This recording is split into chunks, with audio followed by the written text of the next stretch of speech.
В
принципе, раньше колокольные звоны сопровождали человека на протяжении всей жизни.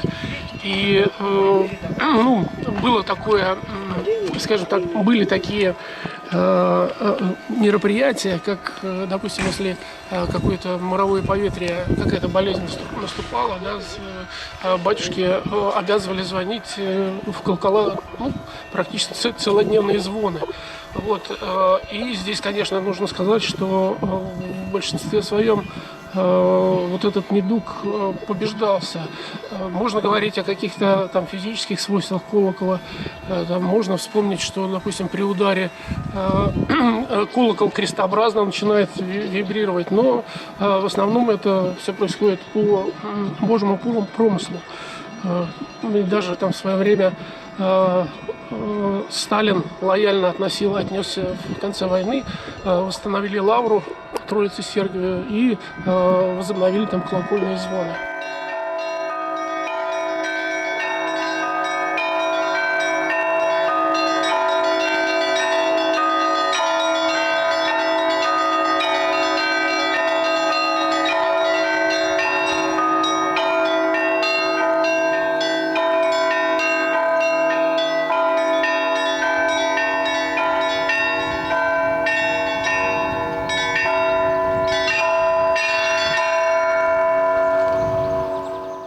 Пасхальные перезвоны начались на колокольне храма Михаила Архангела в селе Загорново, но для начала небольшая разминочка.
Не спали, видно, звонари. Над Русью колокольный звон катился. Сон павших охранял с зари и до зари. В живые души благодатью лился.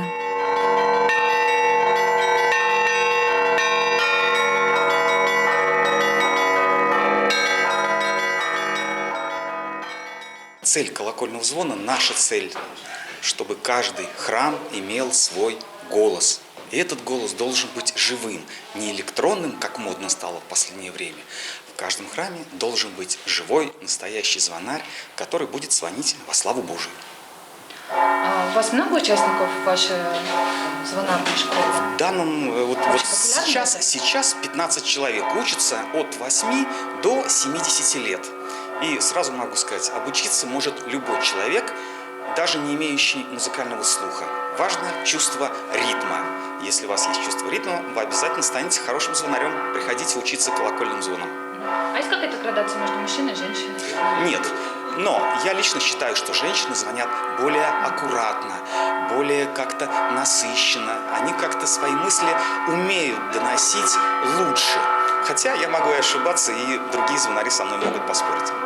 А еще вот вы сказали, то есть у каждого храма должен быть свой звонарь, индивидуальный? Или они могут меняться? Они могут меняться. Я считаю, что мы должны приходить в любой храм и имели бы возможность позвонить. Но в каждом храме должен быть свой звонарь, потому что в определенное время, в определенный день он всегда должен быть на месте. Не должно быть так, что в храме нет звонаря или играет какая-то электроника, которая играет без души, просто ровное дергание за веревочки с помощью механизмов. Это не то. Весь колокольный звон – это молитва. Это молитва в звоне.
Впечатления замечательные. Вообще я очень люблю колокольный звон.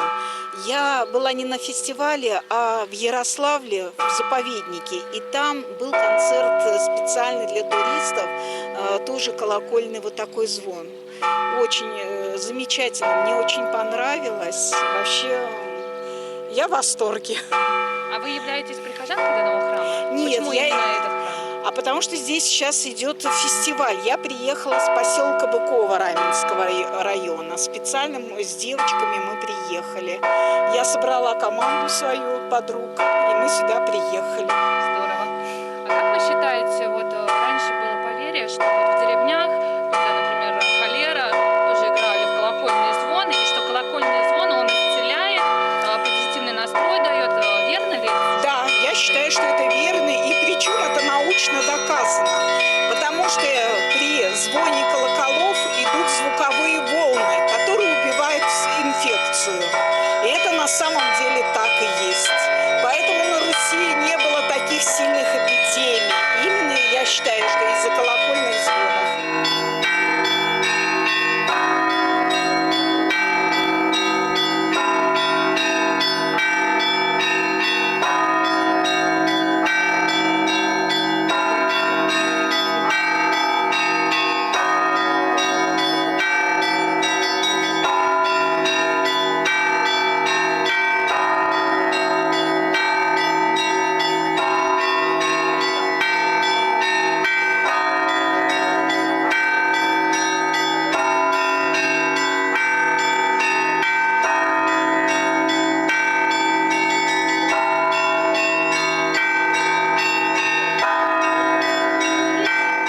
Глас Божий, глас народа, вещий глас.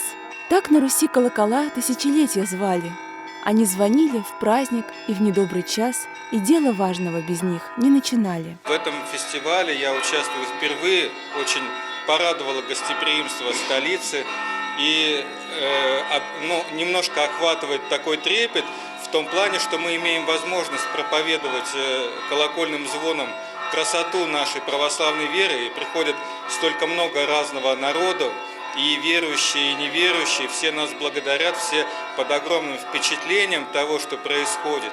И на самом деле, осознавая вот важность нашей миссии, да, приходится испытывать такое некоторое трепетное ощущение от этого. В то же время огромное удовольствие от гостеприимства, от вот возможности позвонить в различные колокола, в том числе исторические колокола Москвы, в частности, выступали вот в Елоховском соборе, там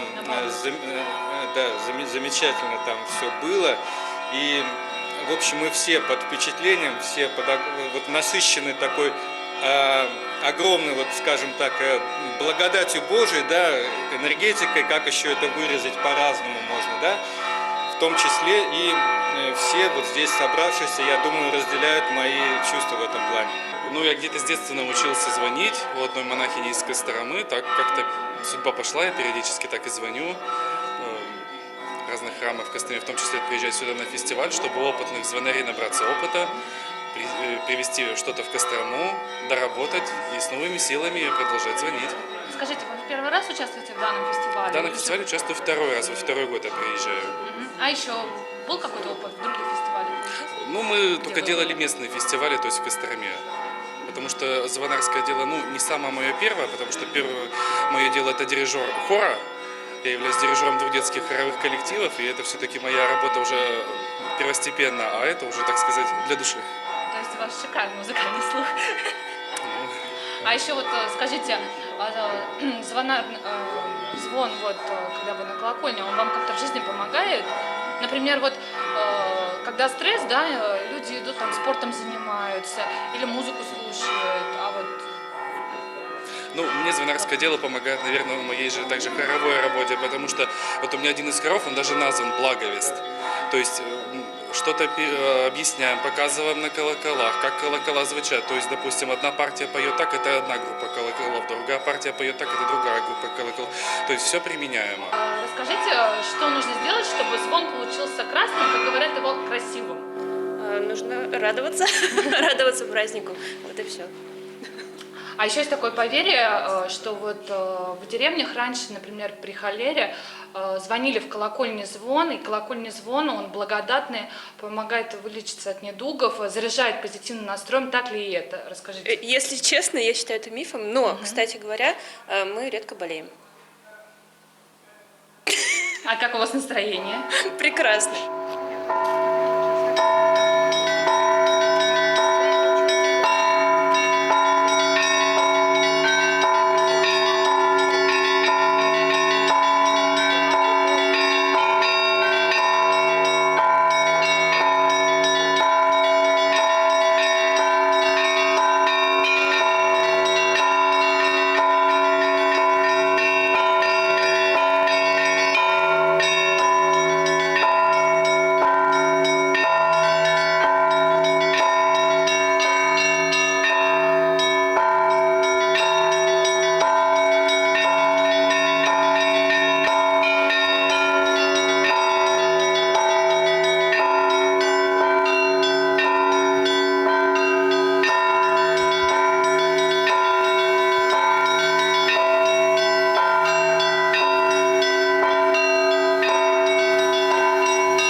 Звонарь из города Омска Владимир Маловечкин.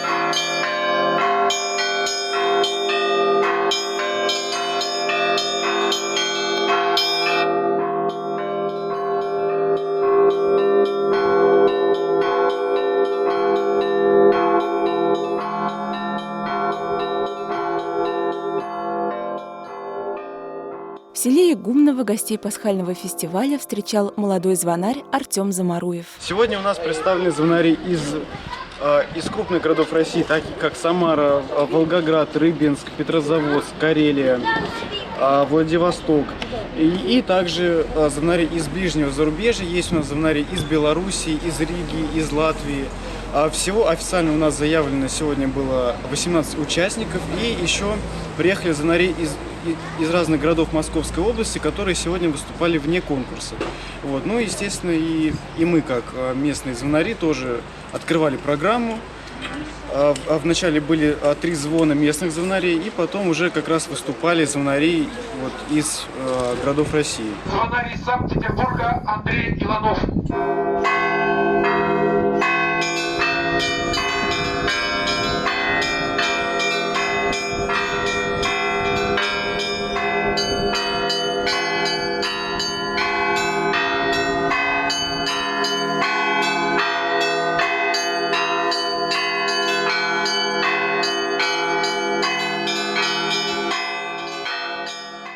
Я бы сказал, это послушание, поскольку тот же клирос принимает участие в богослужении, и точно так же и звонарь.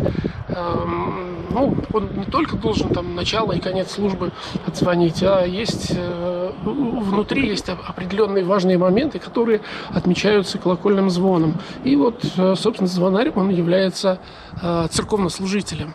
Вот. Если, конечно, он при храме работает там, производит какую-то иную работу, там, может быть, он там хозяйственник или там еще кто-то, вот, и заодно звонит, да, получается, у него он при храме именно работает. А вот, допустим, у меня есть своя светская работа, а в храм я прихожу вот на послушание. Выступает звонарь из Великого Новгорода Вячеслав Волхонский.